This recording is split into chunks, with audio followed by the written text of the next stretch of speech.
okay, comme ninga moito, okay, ka question o meng ask wolong, iko kontenga itanile ko Babylon sotele kabiring muntuma, kabiring ancient times.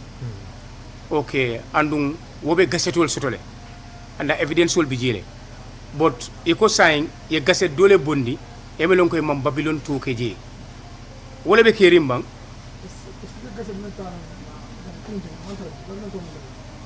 O gaseto jumale wode la aning because Babylon, you cannot change history, you cannot erase history.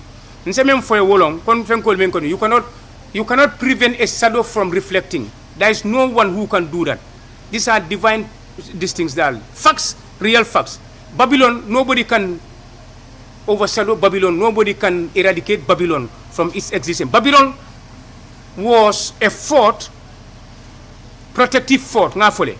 It was a fortress established in 1480 within the zone called Kombo.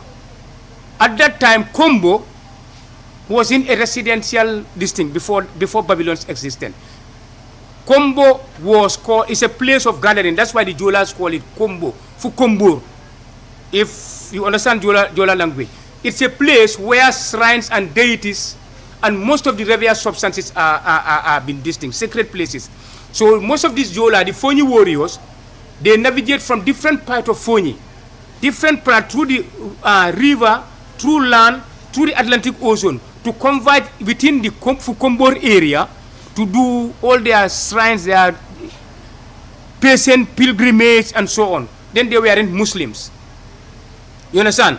So it was until when the Portuguese started intruding here is when they started to create reinforcement, because at that time before the fort of Babylon was established, it was the Fonyi warriors who were protecting all these areas to the river and the Atlantic Ocean.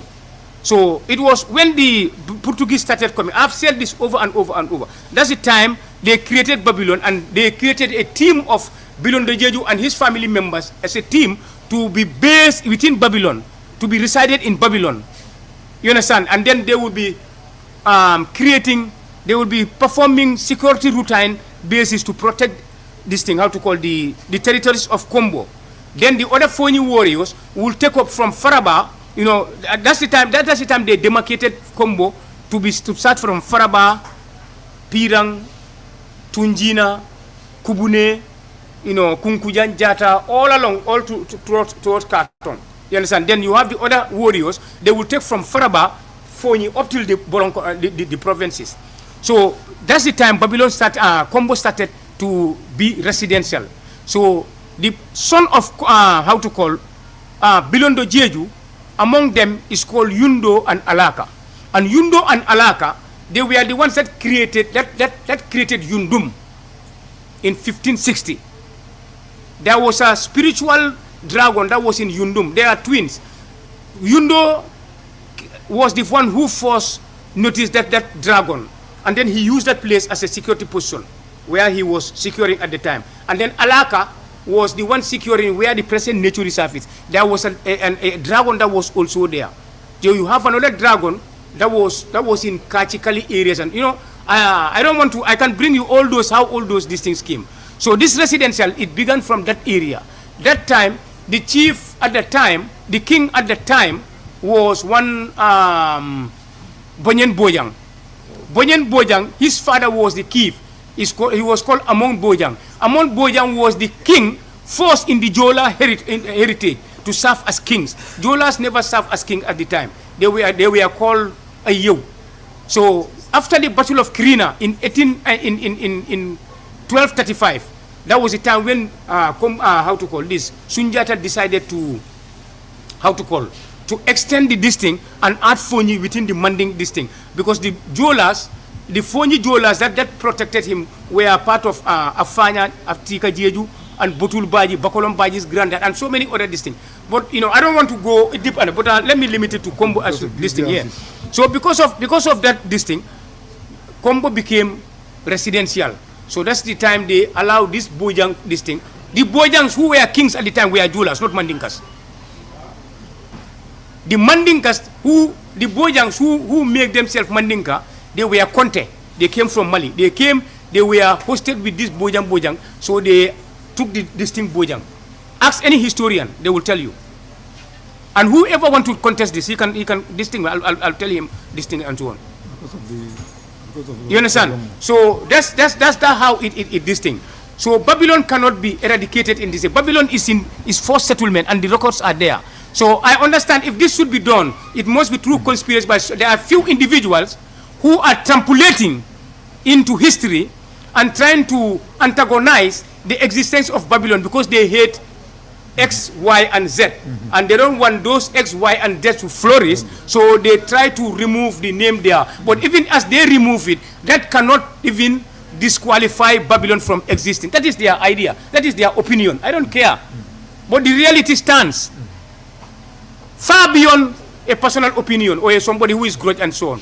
If they do it, they have to rectify it. I heard about that. Even somebody told me this thing, even Sinchu Balia is not there.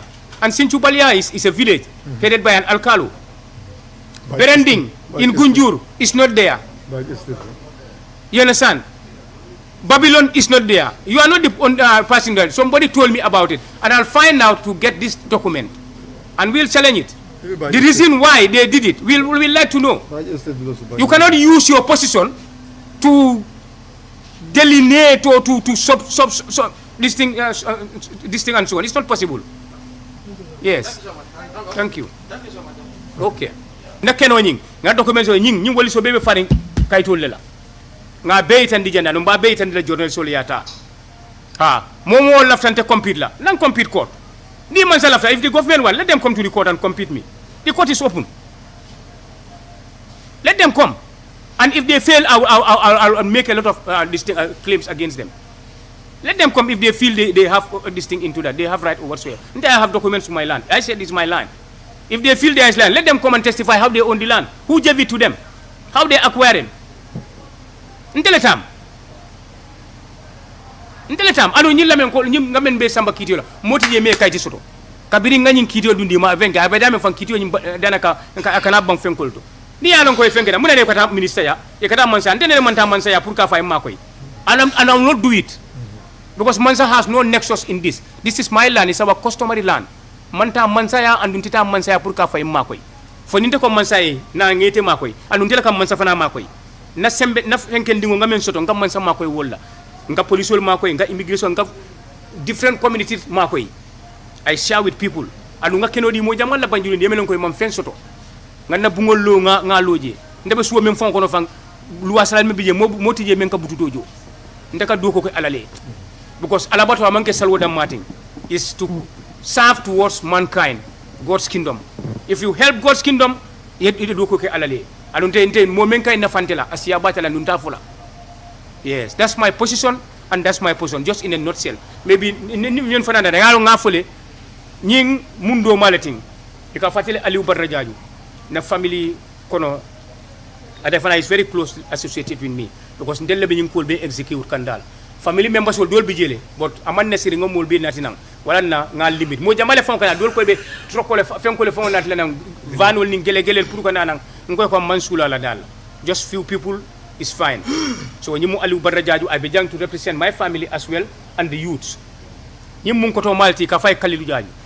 Ate fana bijang ate danaka na fen ko ate is one of the elders and ate be council of elders will fana konol dal. Kabiri tol fu tol wulutan tel nyale tol yen fama nyol tara be seno la je e fontel fana wulutan nit fenkita dal so ate fana fele afrabe kuma kilim folal nying mum faleti ni ka fay mud Aliou Ba ate fana la même mumé kono ate be la council of elders la même mumé kono ate siate be la tel sera alkala ate ni alkalo ko to ma nyol lom yone sane anin demba sanya nyol le tol lom fenkol nyinde la même be damen teng ate siate be ate wuluta fulakunda wo fulakunda o fana science afa be la men kono woto matenul la men kono fansun satelom. But lamen sign na telefa I will be there. O fana mama nyol letul ate fama nyol fa bari nyol fa fenkol wolle wol jianu nje first world war wata jemu tatole tunu so bire jiaje nate salveje nate bulaje because nyim fa way ay ni sole sotonu won major won ni sol nyinu ka ke batandile wata mom mama kay ko nana yi sabati jang ye free because atele wo major atele comme fama nyol mama nyol supply nu ni sola jamme jallo boucher abenu wolle bununu ani nyul lebenu nje wudulato abutali jana anata banjilunding so kumo sutuya kamma mbetol fana alawlale ye diamus min jeje anata entara kun ko na be do ko la mala min jeje jeju anata entara be do ko la kun ko ko le jomale adina kay mo madina na ma jammuta do pour kan na dimbal balbe o do na akonye woton tolle tabja kay bismillah na ko mo dal taw assalamu alaykum bañu ni mante kumba wosu lamen ningo bañu ni lamente ma sulul ko kuma joto do safa ko malo to nyande woto lamen ni bañu ni fiol le bi jeto sulul ko kuma suto ol yindi ni bañu ni sulul ko kuma ye suto kay ngore ni insade fulo do ni tema sulul le bi jeto wula ka ma le bi jeto ni bota brikama ibida sabi kana brikama jamburu ol yundum wilingara eta la trikunda sabi eta serekunda silo boltun ni bina brikama tendi kada brikama ba floto ena na makumba ena airport to ikabda me UN police station boltun wato ma yundum police fama lo folo UN police station bolto ikana um roka duwoto ena tabba ena bañ ena halame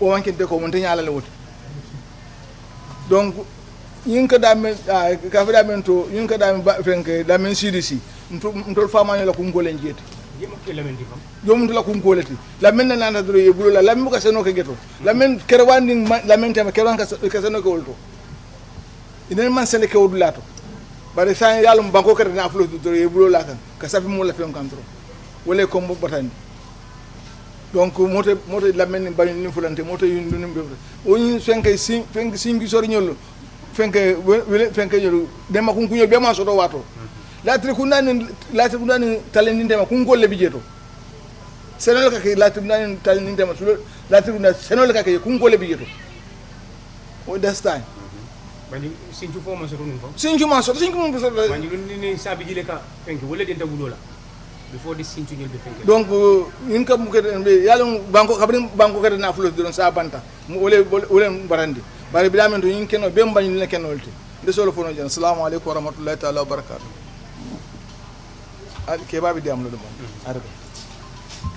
Today, before the press, to represent the family and Banjulinding youth at large. Today, we are here as part of the family to show our heartfelt, our disappointment in regards to the petition that was written by my brother, represented the family to His Excellency President Adam Barrow concerning about the two ministers, Hamat Ba and Bakary Badjie. In regards to this land that belongs to our ancestors, it's a customary, traditional land. And the land is under litigation. This is why the Gambia vote for change. And we hope this government will abide by that rule of law and respect for humanity. What belongs to us, we will fight it to the ladder. Hence the matter is on court. Let's all of us respect the rule of law. The guy who is instigating, going from ministry to ministries, Jame Ike Bojang, is among the defendants. Just imagine the matter that is going on court and you are even appearing before the court. So why should you go to these ministers, going in and out, dogging on them, telling them that come and make this place as a stadium? As mentioned from my brother earlier, the stadium has already been declared since 2008, and all evidence, substantial records are with him. He has saw it here. So we have high regards for the ministers, we have high regard for the government. What is happening in other areas within the country, we don't want it to happen in our area. We are law abiding, we respect the rule of law. This is why we are pushing the matter at the court. And we hope the Minister of Lands, Hamat Ekeba, will rectify, will reverse back, and the Minister of Youth and Sports, they will go back and suspend whatever is going there, and we respect the rule of law. The matter is under litigation. Let's go by that. I thank you all. I thank you, the good, all Gambians, good citizens. This is the message we have from our family. Rongo has a family. The family is there, and we all cannot go to the court or every time going to the court. He is the one who knows our grandfather history. The grandfather took everything, gave it to the father. The father gave all documents to Rongo, representing the family. I'm very happy. On behalf of our family, we are very happy with Rongo. He's a man of professional, he's a man of knowledge, capacity, he knows the history. We are very happy on behalf of the family, Jeju Kuna family, and the youths of Banjulindi in particular. I thank you all. Thank you. The map as well, where you'll see Fulakunda.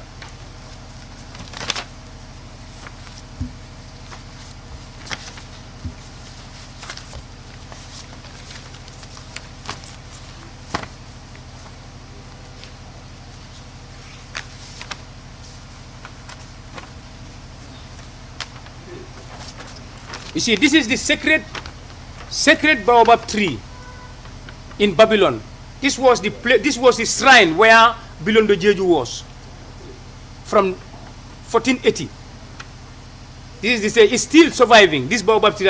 And most of these baobab trees that they planted in Bakau alongside the riverside to even this thing were from Babylon. They are sacred. They have some spiritual, connections. It is still there.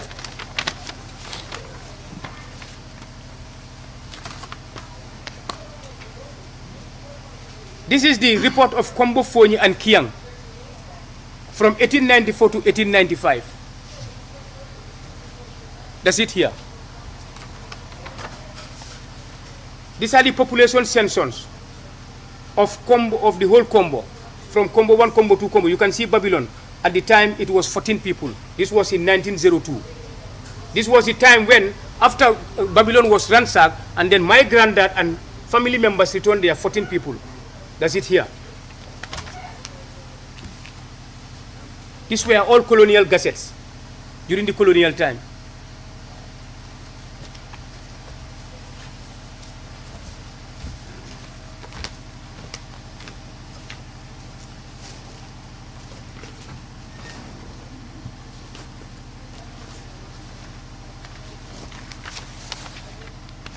This is the map. You can see, this is the map I was saying. You can see Lamen is here, Fulakunda is here, and Banjulunding is here. So how can Lamen jump from Fulakunda to Banjulunding? And you see Banjulunding started from here. This is the NTC area around at that time. And these are all part of Babylon. This is Babylon. You can see Babylon here. The vast part of Babylon is here. Babylon is occupying all. This is Same Makumbaya. Here. You have Mandinaring here, at the flank by the riverside. You have Lamin here. You have Fulakunda here. This is road from Banjul. You have the waterworks, Abuko Nature Reserve. You have Abuko here. You have the waterworks here. The nature reserve. Lamin is here. You can see this point. This is Lamin, where Lamin is limited. This is Fulakunda. This is Banjulunding. And you can see these are all the road networks linking from the central part of Babylon going towards all the security installations. That's how the securities were navigating in and out. This Fulakunda is the place where this old dad was born.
Yeah.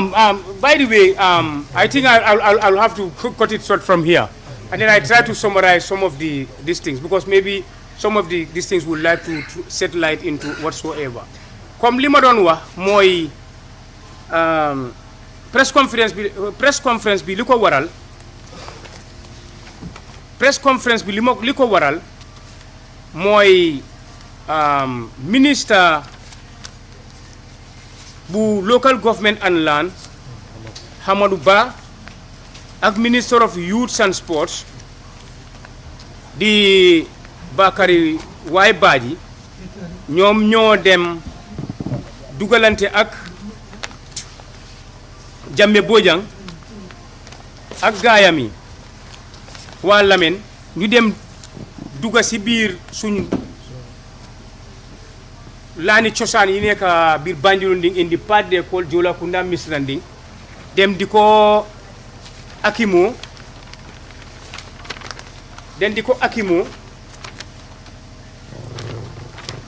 xam nga di wax ne ñoom dañ fa joxe pour stadium ba pare waaw dañ joxe foofu pour stadium ba pare mu jox beneen part bi waa Lamen si loo xam ne it's not even correct doo jël alali jàmm comme li anglais de wax doing good over evil laan bi ñun ñoo ko moom yow consult loo ñu nga dem di jël laan bi di ko jox ñoo xam ne man maa ngee dem ak ñoom koot ba pare sax loolu mata laan boobu noonu sax ñu ngi si koot bi kenn amul right pour interfere into that land moom mu jël doole because Amadou Bala xam nga mun naa def lu nekka mun naa lifin lu nekka mu dem def loolu noonu moom ak Bakary Badjie ki nga xam ne kooku suma raka la sax xam nga te ñoom yëpp xam nañ ne foofu ñun ñoo ko moom mu ngee dem si koot bi te ñi maa demal si koot bi mooy alkaalo yi nii yëpp alkaalo Lamen ak yeneen alkaalo yu wër foofu ak waa Lamen yi te loo xam ne jeexagul mu ngi si koot bi ñu ngee dogal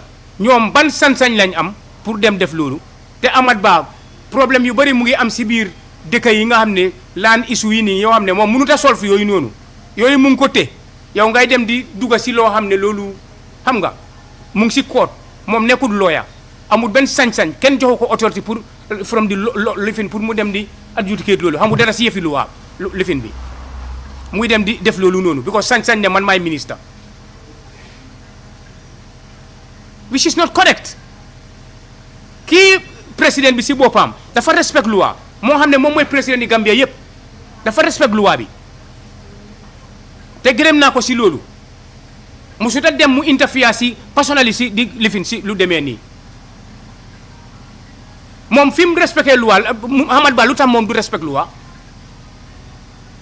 Amadou Ba ëpput kenn doole fii nii dafa loo respect loi bi all most of the government people yëpp dañ respect loi bi waaye moom lu tax muy jël loi bi into his hand pour muy def loolu si kaw ñun xam nga ñun waroon naa ñëw sax mu ne ñu ne ah nii ak nii te yëg na ko parce que moom yëg na ko man bind naa ko ba war a toog naa ak moom sax wax ko yëpp bind naa ko yëpp moom si boppam te loolu yëpp journaliste yëpp bind nañ ko képp ku xamee ne place boobu mu ngi si wax amut si Gambia fii nii xanaa kuy teyteylu parce que rajo yi ñu ngi ko wax every time ñu ngi koo wax